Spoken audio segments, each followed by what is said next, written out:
मैं खुदा कलाम में पढ़ रहा था और ऐसे लिखा है, मैंने लिखा है, अगर ये यहां लगाएंगे तो आ जाएगा। Hand over your case in the hand of God. Learn to hand over your case in the hand of God. Sometimes आप ऑफिस में हार गए हैं, बहुत अच्छा काम कर रहे हैं आप, बहुत हार्ड वर्किंग हैं आप, पर आपके खिलाफ कॉन्स्पिरेसी हो रही है आपके ऑफिस में, आपका बॉस आपके खिलाफ है, आप बहुत अच्छा करते हैं, वो आपके बारे में जाकर के आपका कोवर्कर आपकी जड़ काटता है, आप डिफीटेड फील करते हैं, आप हारा हुआ महसूस करते हैं। आपके सारे मेहनत के बावजूद कोई रिजल्ट नहीं आ रहा, अपने घर में हार गए हैं, परिवार में हार गए हैं, बहुत सारी दवाइयां खाते खाते थक गए, अब कुछ नहीं हो रहा। Let me tell you, hand over your case in the hand of God. Hand over your case because you cannot handle your case. The one who can handle your case is God. सिर्फ खुदा है जो आपके मुकदमे को handle कर सकता है, आपसे कुछ नहीं हो पाएगा, आप कुछ नहीं कर पाएंगे। खुदा बाप सब कुछ जानता है। आपकी हार में जीतने का तरीका उसे मालूम है। वो जानता है when you are defeated, he knows that how you can win the case.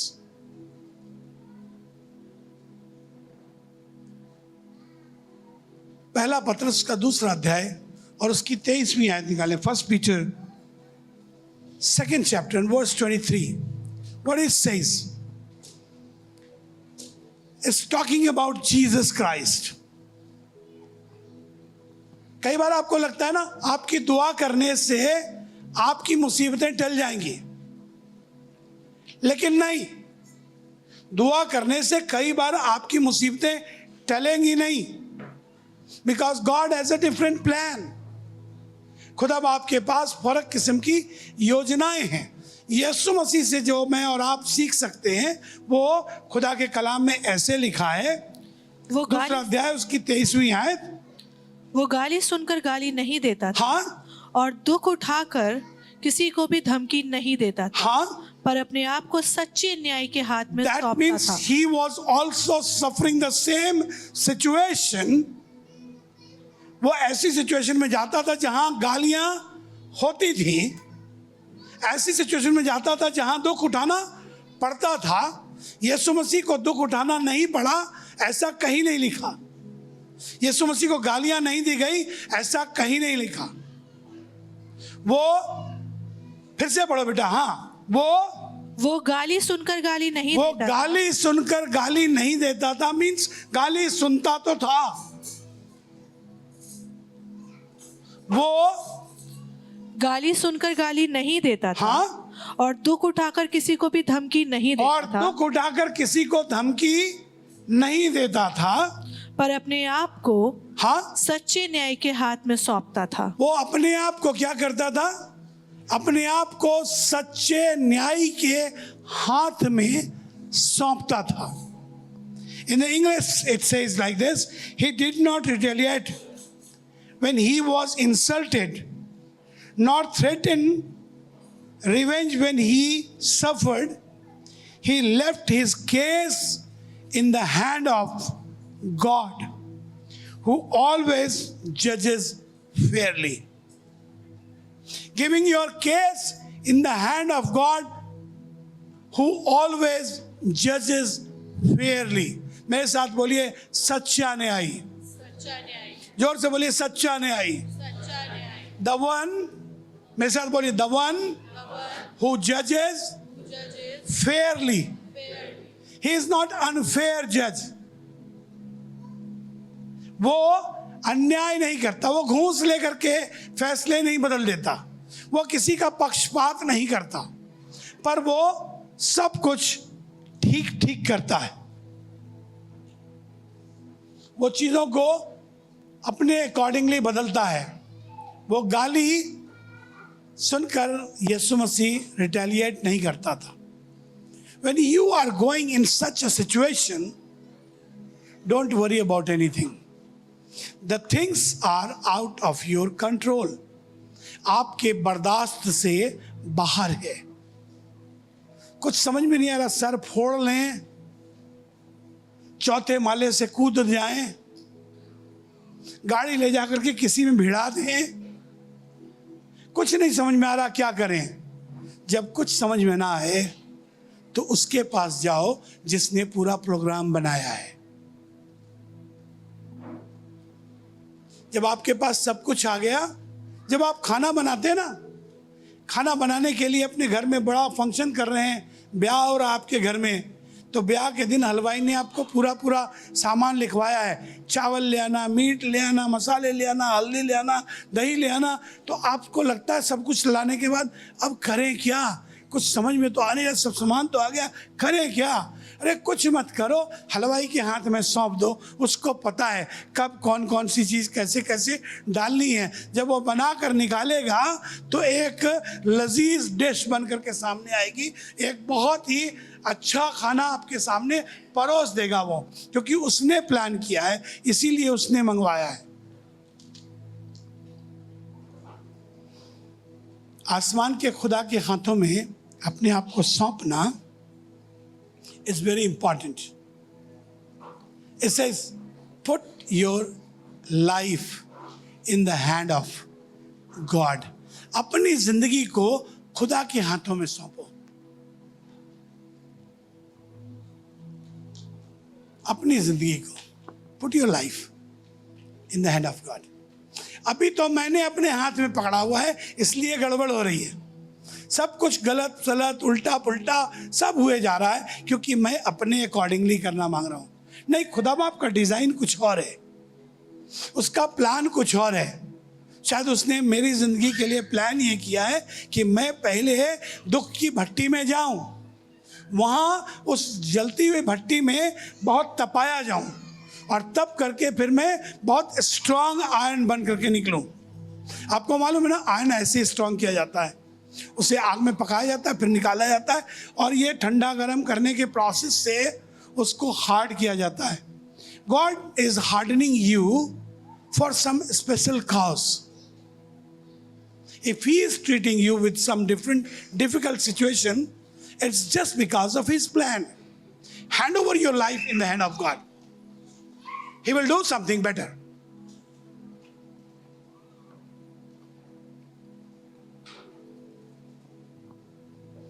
It's all in God's hand. Everything is in God's hand. मेरे साथ बोलिए, everything is in God's hand. आपका जीना, आपका मरना, आपका उठना, आपका बैठना, आपका तरक्की करना और आपका प्रमोशन होना, आपका डिमोशन होना, सब खुदा के हाथ में। किसके हाथ में है? खुदा के हाथ में। वो अपने आप को आसमान के खुदा के हाथ में सौंप दिया उसने। पर यीशु मसीह की बाबत ऐसे लिखा है, उसने सौंप दिया, उसने कहा खुदा बाप, मेरी नहीं पर तेरी मर्जी पूरी हो, नॉट माई बट दाइन विल बी डन। और जब उसने ये कहा तो ये कहने के बाद, प्लीज पकड़ लीजिए, हाँ, जब उसने ये कह दिया तो कहने के बाद क्रूस की मृत्यु टली नहीं है। The death of cross was still there. He died on the cross.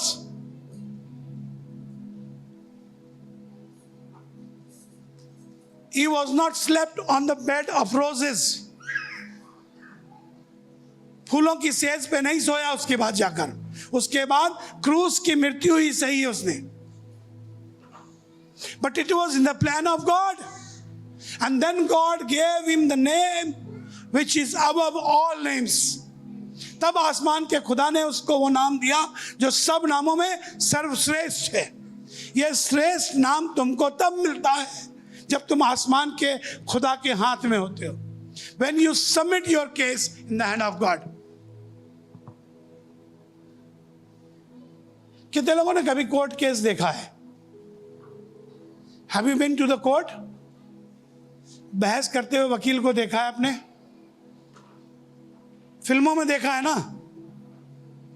वैसे नहीं देखा तो फिल्म देखी है आपने, फिल्मों में देखा होगा। तब वो जाकर के वकील बहस कर रहा होता है, अपनी जिरह करता है, और जिरह करने के बाद सब कुछ बोलने के बाद कहता है, now I submit my case in the hand of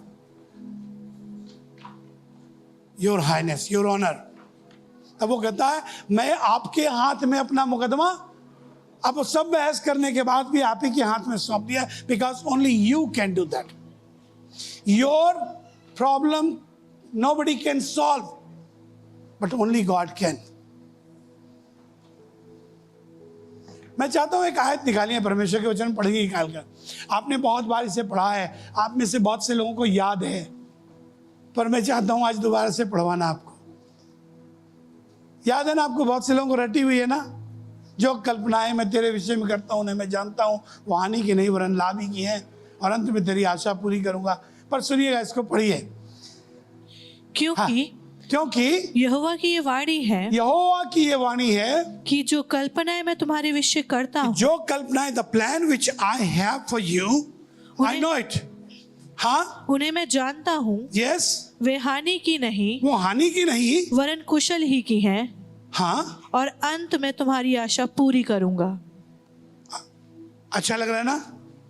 everything गुडी गुडी, सब कुछ बहुत बढ़िया है, बहुत अच्छा है, सुपर फाइन, स्वीट स्वीट लग रहा है। 7वीं आयत से बढ़िए, वर्स 7 ऑनवर्ड सुनिएगा, वर्स 7 ऑनवर्ड। परंतु जिस नगर में हाँ, मैंने तुमको बंदी करा के भेज दिया है। हेलो, किससे बात कर रहे हो? किससे कह रहे हो? सिचुएशन क्या है? बोलिए ना प्लीज, क्या है? बंदी है, बंदी से बात कर रहे हो। जो कल्पनाएं तुम्हारे विषय में करता हूं उन्हें मैं जानता हूं। अच्छा, तुमको पता है मैं बंदी ही हूं, मैं बंदी हूं। सुनिए, वो कह रहा है जिस नगर में मैंने तुमको बंदी करके भेज दिया है, उसके कुशल का यत्न किया करो। कम ऑन, खुदा बाप पहली बात तो बंदी बना के भेजा तुमने। हम और आप होते तो क्या करते? रूठ जाते खुदा आपसे, नाराज जाते। अच्छा, अभी आपको पता लग जाए कि आपके बंदी बनाए जाने में खुदा बाप की रजामंदी है, तो आप कहेंगे ऐसे खुदा की कोई बंदगी भी नहीं करूंगा। पर वो कह रहा है मैंने तुम्हें बंदी बनाकर भेजा है, उसके कुशल का यत्न किया करो, कुशल का यत्न करो, और उसके हित के लिए यहोवा से प्रार्थना किया करो। हाँ, क्योंकि उसके कुशल से तुम भी कुशल के साथ रहोगे। जहां तुम बंदी हो उसके कुशल से तुम्हारा कुशल होगा। क्योंकि इज़राइल का परमेश्वर सेनाओं का यहोवा तुमसे यूं कहता है जी, कि तुम्हारे जो भविष्य वक्ता और भावी कहने वाले तुम्हारे बीच में हैं, वे तुमको बहकाने ना पाए, और जो स्वप्न वे तुम्हारे निमित्त देखते हैं उनकी ओर कान मत धरो। अरे सुनिए, कह रहा है, मुझे तो ये पढ़ के बहुत अच्छा लग रहा है। He is very precise about the prophecies. What you like? आपको अच्छा क्या लगता है? तुम्हारा जो कष्ट है आसमान का खुदा कल दूर कर देगा, ये भविष्यवाणी बड़ी अच्छी लगती है। पर वो कह रहा है कोई तुमको धोखा ना दे। Don't be misguided by the false prophecies. You are in prison. It is in the plan of God. ये आसमान के खुदा ने तुम्हें बंदी गृह में रखा है। बंधुआई में तुम जो अभी हो, ये आसमान के खुदा की ओर से। और अच्छा तो यही लगता है आपकी बीमारी में कोई आपसे कहे तू ना मरेगा। अच्छा तो यही लगता है। किसको अच्छा लगता है कोई आपसे सिनर्स प्रेयर कराए जाके बीमारी में? बताइए, सुना है ना आपने कभी? किसी ने सुना Sinners prayer? Have you heard about Sinners prayer? सुना है? खुदा का शुक्र है एक आध लोगों ने सुना है। जब कोई मरने लगता है तो उसके पास जाकर के दुआ कराते हैं, खुदा बाप माफ़ कर दे। उससे रिपीट कराते हैं दुआ, खुदा बाप मेरे सब गुनाहों को माफ़ कर दे, क्योंकि अब तो मैं तेरे पास आ रहा हूँ। किसको अच्छा लगेगा आपके घर में कोई बीमार हो और पादरी पहुंच जाए और कहे हम आपके यहाँ आए लास्ट प्रेयर करने के लिए, आपके पापा अब नहीं बचेंगे, मर जाएंगे? किसको अच्छा लगेगा? अच्छा तो ये लगता है पादरी साहब आए और कहें पापा भी ठीक हो जाएंगे अभी अभी के अभी। अरे खुदा बाप ने अगर लिख दिया पापा जाएंगे तो जाएंगे। सुनिए वो कह रहा तुमको धोखा ना दे। सुनिए आगे, हाँ, क्योंकि वे मेरे नाम से तुमको झूठी भविष्यवाणी क्योंकि वो सुनाते हैं। मेरे नाम से तुमको झूठी भविष्यवाणी करते हैं, मैंने उन्हें नहीं भेजा। मैंने उन्हें नहीं भेजा। मुझ यहोवा आई एम की नॉट सेंट देम देयर। मुझ यहोवा की ये वाणी ये है। वाणी है। यहोवा यूं कहता है, यहोवा यूं कहता है, बेबीलोन के 70 वर्ष पूरे होने पर बेबीलोन के 70 वर्ष पूरे होने पर, मैं तुम्हारी सुधि लूंगा। that means 70 year of imprisonment is decided by God. वो कह रहा 70 years। अच्छा, सुधि लूंगा का मतलब क्या? What does it mean? कुछ एक्सप्लेन कीजिए, सुधि लेने का क्या मतलब होता है?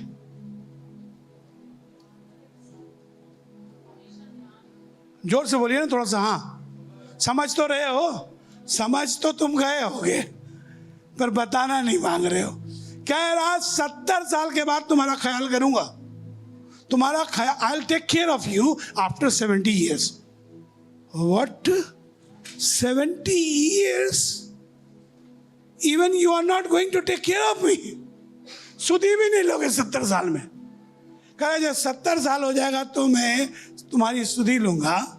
और अपना ये मन भावना वचन, हाँ, कि मैं तुम्हें इस स्थान में लौटा ले आऊंगा, पूरा करूंगा। 70 साल के बाद पूरा करूंगा। तब कह रहा क्योंकि यहोवा की ये वाणी क्योंकि है यहोवा की ये वाणी है कि जो कल्पनाएं मैं तुम्हारे जो विषय करता कल्पनाएं हूँ मैं तुम्हारे विषय में करता हूँ उन्हें मैं जानता हूँ। उनको मैं जानता हूँ। I know the plan, I know the plan. Plan is for 70 years of imprisonment, and when you will come out of that, I'll make you the king. I'll do something in your life, but for 70 years you have to go through that. Give your case in the hand of God. कुड़कुड़ा पड़पड़ा रहे हैं, मरे जा रहे हैं, बिल्कुल मरे जा रहे हैं, कुछ नहीं करो। अपने आप को, अपने मुकदमे को आसमान के खुदा के हाथ में दो। क्या मालूम खुदा तुम्हें इससे कुछ बढ़ा के देना मांग रहा है।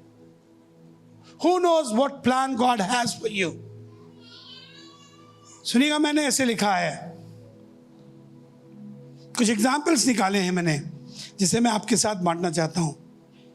But before that I want you to go to the 27th chapter book of Jeremiah 27th chapter verse 14 to 16. Then this man of God stood up. खड़ा हुआ ये खुदा का बंदा, और खड़े होकर के एक नबी से बात करने लगा। 2 prophets were talking to each other. और ये बात करने लगा तो ऐसे लिखा है, पढ़िए। जो भविष्यवक्ता तुझसे कहते हैं, हाँ, तुझको बेबीलोन के राजा के अधीन ना होना पड़ेगा। जो भविष्यवक्ता तुझसे कहते हैं तुझे बेबीलोन के राजा के अधीन होना ना पड़ेगा, उनकी मत सुन, उनकी मत सुन। क्योंकि वे तो Don't listen to them. Those who say that you will not go imprisonment, don't listen to them, because this is not in the plan of God. सुनिए आगे से लिखा जी, क्योंकि वे तुझसे झूठी भविष्यवाणी क्योंकि वो करते हैं। तुझसे झूठी भविष्यवाणी कर रहे हैं। यहोवा की ये वाणी है यहोवा की ये वाणी है कि मैंने उन्हें नहीं भेजा। कि मैंने उन्हें नहीं भेजा। वे मेरे नाम से झूठी भविष्यवाणी करते वे हैं, मेरे नाम से झूठी भविष्यवाणी करते हैं। और इसका फल यही होगा हाँ कि मैं तुझको देश से निकाल दूंगा, जी, और तू उन नबियों समेत जो तुझसे भविष्यवाणी करते हैं नष्ट हो जाएगा। वो कह रहा है बहुत मन करता है। एक दिन एक चर्च में गए तो वहां पास्टर मुझसे कहने लगा, say some prophetic word to the church. मैंने कहा आई डोंट हैव एनी। जबरदस्ती की नबूवत काहे को करूं मैं? तुम मुझे कह रहे हो मैं ये बोल करके थोड़ी देर के लिए तुमको खुश कर दूंगा। I can say something to you. Anybody will come in your life and can say something to you which will never happen, but that will please you. Temporarily आपको बड़ी खुशी देगा, पर वो आपके लिए है नहीं। हमारा दिल उस पे लग रहा है। खैर जाने दीजिए, हम इसकी चर्चा नहीं कर रहे। हो गया बेटा, पढ़ लिया, कंप्लीट 16। हाँ, तब याजकों और साधारण लोगों से भी मैंने कहा, यहोवा यूं कहता है, तुम्हारे जो भविष्यवक्ता तुमसे ये भविष्यवाणी करते हैं, यहोवा के भवन के पात्र अब शीघ्र ही बेबीलोन से लौटा दिए जाएंगे। उनके वचनों की ओर कान मत धरो, क्योंकि वे तुमसे झूठी भविष्यवाणी करते हैं। कह रहा तब मैंने उनसे कहा उनके वचनों की ओर कान न धरो, क्योंकि वो झूठी भविष्यवाणी कर रहे हैं। Your case is totally known to God. कहिए, यहोवा मेरा मुकदमा जानता है। जोर से बोलिए, यहोवा मेरा मुकदमा जानता है।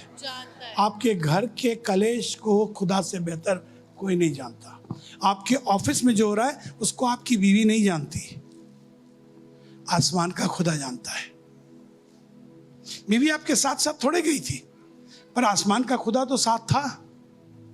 उसने वो परिस्थिति तैयार की है, उसको मालूम है।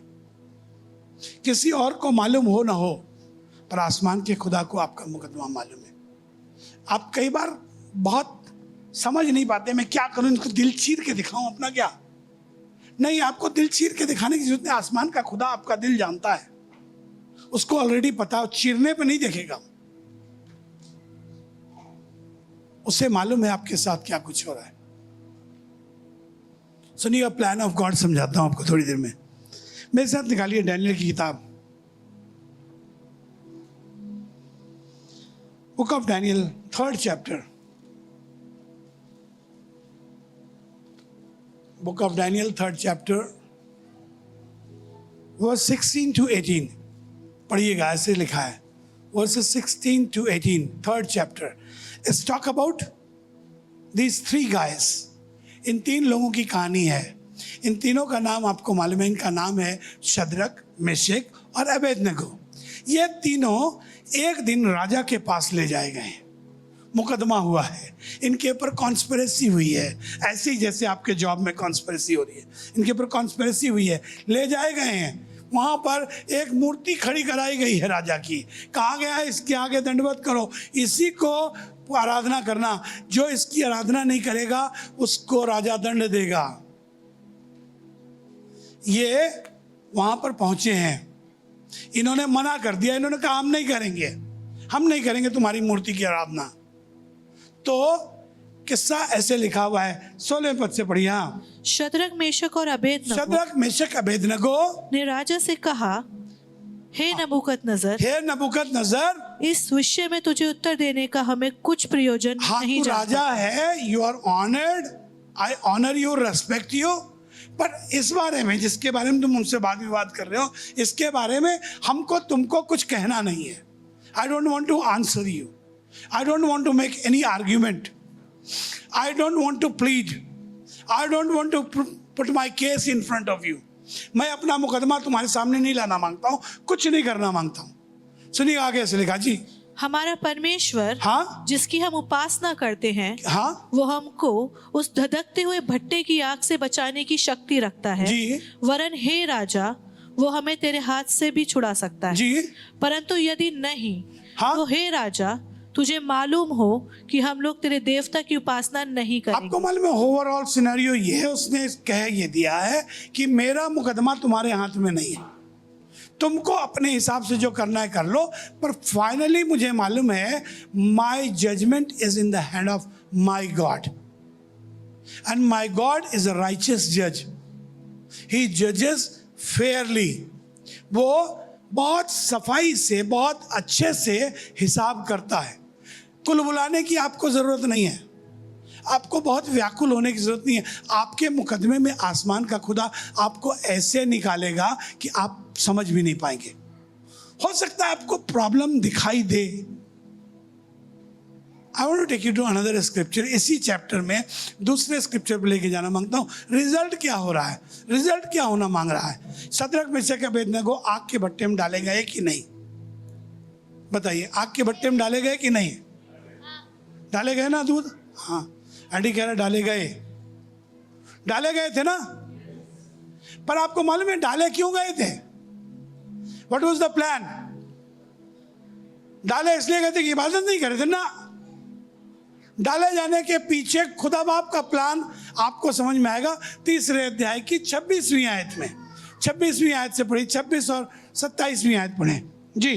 फिर नबूकदनजर हाँ उस धधकते हुए भट्टे के द्वार के पास जाकर कहने लगा, जी। हे शद्रक, मेशक और अबेदनगो, हाँ हे परम प्रधान परमेश्वर के दासों, निकलकर यहाँ आओ। ये सुनकर शद्रक, मेशक और अबेदनगो आग के बीच से निकल आए। हाँ पढ़ो आगे। जब अधिपति, हाकिम, गवर्नर और राजा के मंत्रियों ने जो इकट्ठे हुए थे उन पुरुषों की ओर देखा, तब उनकी देह में आग का कुछ भी प्रभाव नहीं पाया आगे सुनिएगा जी। और उनके सिर का एक बाल भी ना झुलसा, हाँ न उनके मोजे कुछ बिगड़े, न उनमें जलने की कुछ गंध पाई गई जी। 28 वर्ष। नबूकदनजर कहने लगा, हाँ धन्य शद्रक, मेशक और अबेदनगो का परमेश्वर, जी। जिसने अपना दूत भेजकर अपने इन दासों को इसलिए बचाया क्योंकि इन्होंने राजा की आज्ञा ना मानकर तुझी पर भरोसा रखा हाँ और ये सोचकर अपना शरीर भी अर्पण किया कि हम अपने परमेश्वर को छोड़ किसी देवता की उपासना या दंडवत ना करेंगे। हाँ इसलिए अब मैं ये आज्ञा देता हूँ। इसलिए लिखा, सुनिएगा, the decree of the king is now here. राजा का अब जजमेंट ये है, वो कहने लगा इसलिए अब मैं ये आज्ञा देता हूं कि देश देश king pass decree that says now whosoever will speak any single word against these men of God will be punished। अगरचे कोई, सुनिए ऐसे लिखा जी, पढ़ो, कि देश देश हाँ? और जाति जाति के देश लोगों देश और जाति जाति के लोगों में और भिन्न भिन्न भाषा बोलने वालों में हाँ से जो कोई शद्रक, मेशक और अबेदनगो के परमेश्वर की कुछ निंदा करेगा, जो कोई इनके परमेश्वर की कुछ निंदा करेगा, वो आज्ञा ये है, जो कोई इनके खुदा के बारे में कुछ अगेंस्ट बोलेगा वो टुकड़े टुकड़े किया जाए। वो क्या किया जाएगा? अरे शद्रक, मेशक, अबेदनगो, तुम्हारा आग के भट्टे में डाले जाने का कारण ये नहीं है कि खुदा तुमको आग में डाल रहा था। कारण ये है कि तुमको जब बचा कर निकालेगा तो राजा के पास से एक आज्ञा निकलेगी कि जो तुम्हारे खुदा के विरोध में बोलेगा वो टुकड़े टुकड़े कर दिया जाएगा। And who has given this judgement? ये आज्ञा दी किसने है? ये आज्ञा उसी राजा ने दी है जिसने भट्टे में डलवाने की आज्ञा दी है। हालेलुया। आज्ञा वो देगा जो तुम्हारे अगेंस्ट बोल रहा था, वही तुम्हें सरबुलंद कर रहा है। सुनिए आगे ऐसे लिखा है, आगे बढ़ो बेटा। हाँ, और उसका घर घूरा बनाया और जाएगा, उसका घर घूरा बना दिया जाएगा, क्योंकि ऐसा कोई और देवता नहीं। कहने लगा ऐसा कोई और देवता नहीं है ही नहीं जो इस रीति से बचा सके, जो इस रीति से बचा सके। ऐसा कोई और देवता नहीं जो इस रीति से बचाए। ये डिक्री निकालने के लिए आग में डाला गया है। Give your case in the hand of God. Nobody knows what God is going to give you.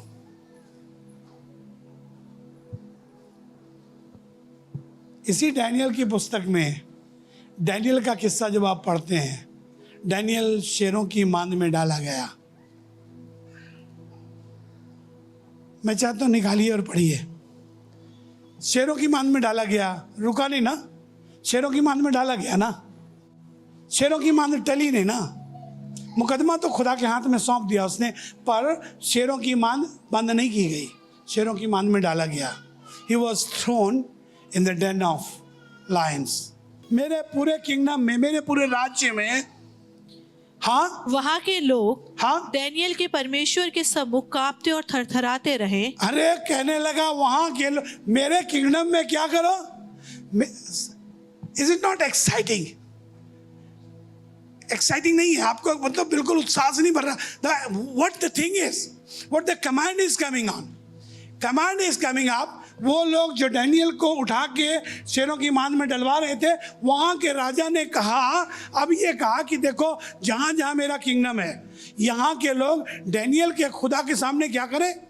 कांपते और थरथराते रहे। कांपते थरथराते। अरे भैया, डैनियल का खुदा, भैया डैनियल के खुदा के सामने कांपते थरथराते हुए, हाँ, क्योंकि जीवता और युगान नहीं पूरा पूरा पढ़ो बेटा, पूरा एक साथ पढ़ो। हाँ, मैं ये आज्ञा देता हूँ मैं ये आज्ञा देता हूँ कि जहाँ जहाँ मेरे राज्य का अधिकार जहाँ है, जहाँ मेरे राज्य का अधिकार है, वहाँ के लोग दानियेल के परमेश्वर के सम्मुख हाँ कांपते और थरथराते रहे, हाँ, क्योंकि जीवता और युगान युग तक रहने वाला परमेश्वर वही है। कहने लगा जीविता और युगानुयुग तक रहने वाला खुदा वही है। दानियल, तुम्हारे शेरों की मान में जाने से अगर आसमान का खुदा का नाम स्टैब्लिश हो जाए, अगर आसमान के खुदा की बड़ाई हो जाए, आसमान के खुदा का किंगडम स्टैब्लिश हो जाए, इस हद तक हो जाए कि कह दिया जाए कि इसके खुदा के सामने लोग कांपें, थरथराएं और इसके परमेश्वर की बड़ाई करें, क्योंकि जिंदा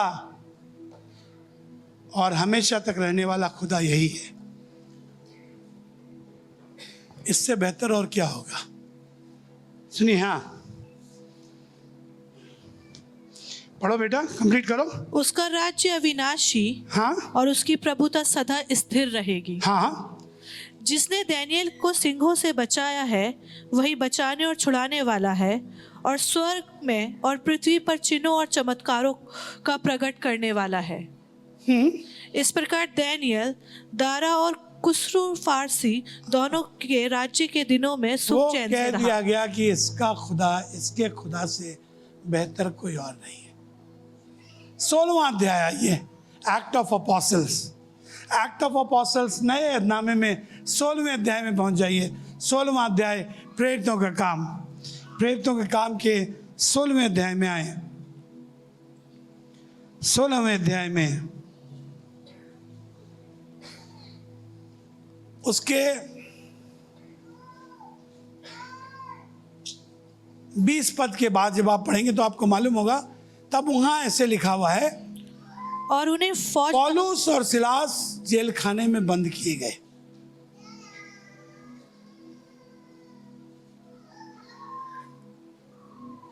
गड़बड़ सड़बड़ हुई, सब हुआ, काठ में ठुके हुए, जेल खाने में बंद, गीत गा रहे थे। मुकदमे की परवाह नहीं है,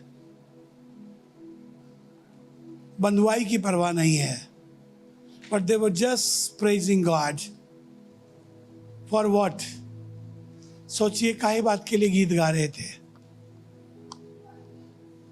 मैं विश्वास करता हूँ गीत ये भी नहीं गा रहे होंगे, ऐ खुदा और हमको छुड़ा, हमको बचा।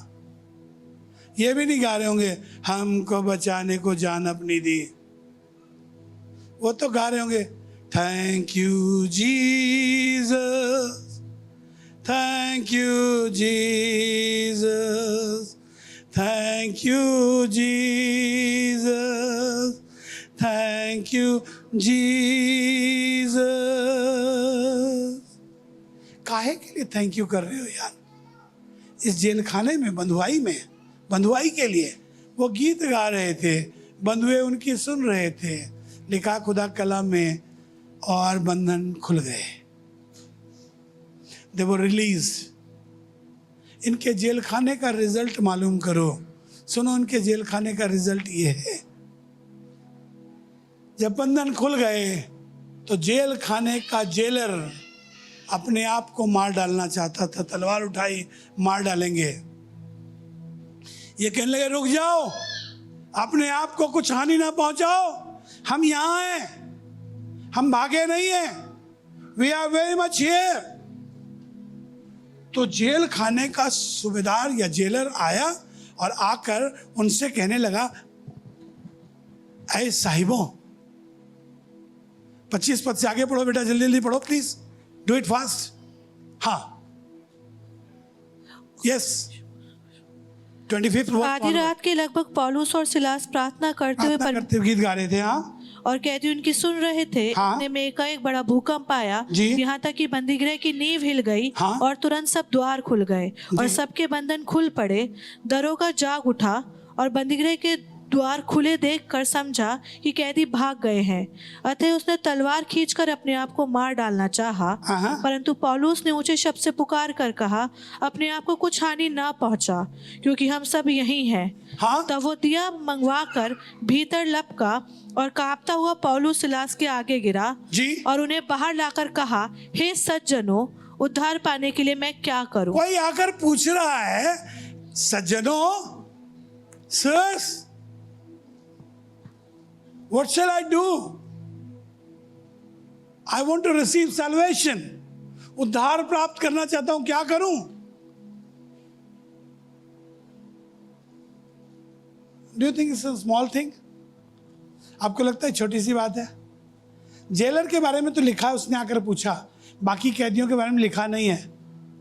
बट आई एम श्योर बाकी कैदी तो पूछ रहे होंगे वो भी, हम क्या करें, हम क्या करें? अरे तुम्हारा जेल खाने का प्लान आसमान को खुदा को मालूम है, तुम्हारी मुसीबत का प्लान आसमान के खुदा को मालूम है, तुम्हारे हॉस्पिटलाइजेशन का प्लान खुदा को मालूम है, तुम्हारे ऑफिस के केस को खुदा जानता है, तुम्हारे मुकदमे को खुदा जानता है, तुम्हारी बेइज्जती जो हो रही है ऑफिस में उसको खुदा जानता है, उसने वहाँ रखा है, उसने प्लान किया है। Put your case in the hand of God, put your case in the hand of God, because nothing wrong happens in his hands. उसके हाथ में कुछ भी बुरा नहीं होता, उसके हाथ में किसी की जान नहीं जाती, उसके हाथ की 2 रोटी और थोड़ी सी मछली बढ़कर टोकरों में उठाई जाती है, उसके हाथ का थोड़ा सा सब कुछ हो जाता है, उसके हाथ की जिंदगी मरी हुई जिंदगी ठीक हो जाती है, जिस पर वो हाथ रख देता है, जहां उसका हाथ पहुंच जाता है। आने दो उसका हाथ अपने घर में, आने दो उसका हाथ अपने परिवार में, घुसने दो उसके हाथ को तुम्हारे फाइनेंसेस में, वो ब्लेस कर देगा। उसके हाथ में ब्लेसिंग्स है। दुनिया के किसी कोने में चले जाना और जाकर के पूछ लेना, दुनिया के किसी आदमी से पूछना उसके हाथ में बरकत है कि नहीं। हर आदमी तुमसे कहेगा, छोटा बड़ा, अमीर गरीब, बिजनेस करने वाला मजदूर, हर आदमी ये कहेगा उसके हाथ में मैंने बरकत पाई। हम ही चला रहे हैं। ओके, लास्ट पॉइंट पे आ जाओ। What I have written is trust on God, trust on God. मेरे साथ बोलिए, ट्रस्टिंग गॉड, ट्रस्टिंग गॉड। जोर से बोलिए, trusting God will make me victorious. जोर से बोलिए, trusting God will make me victorious. परमेश्वर पर भरोसा करना, हिंदी बोलो मेरे साथ, बोलो, परमेश्वर पर भरोसा करना मुझे जयवंत बनाएगा। हालेलुया। परमेश्वर पर भरोसा करना आपको जयवंत बनाएगा। It's not by anything else. Victory does not depend on your strength, but it depends on whom you trust. आपकी विजय आपकी ताकत पे नहीं है। 10 लोगों के सामने तो मेरी ताकत कम हो जाएगी। हो सकता है मैं अकेला 4 पर प्रबल हूं, पर मैं 10 पे नहीं होऊंगा। पर मैं अगर परमेश्वर पर भरोसा करूंगा तो वो 10 पे भी प्रबल है, 100 पे भी प्रबल है, और लाखों और करोड़ों करोड़ों पर भी प्रबल है।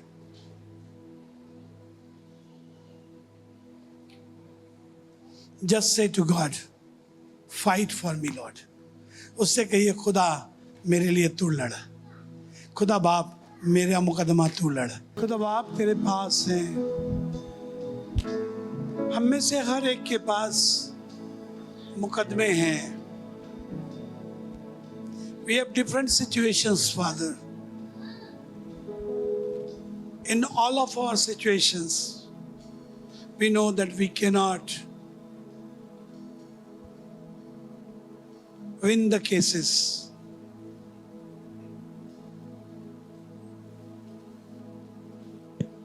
But at the same time, we trust you, God. We know that you are the best judge. You are the best advocate. We submit our case in your hand. We submit our jobs. We submit our families. We submit our situations in your hand. Our health, our issues, our families, everything, Father. Take our case. Handle it according to your own mind. As per your plan. In Jesus' mighty name we ask. Amen. Amen.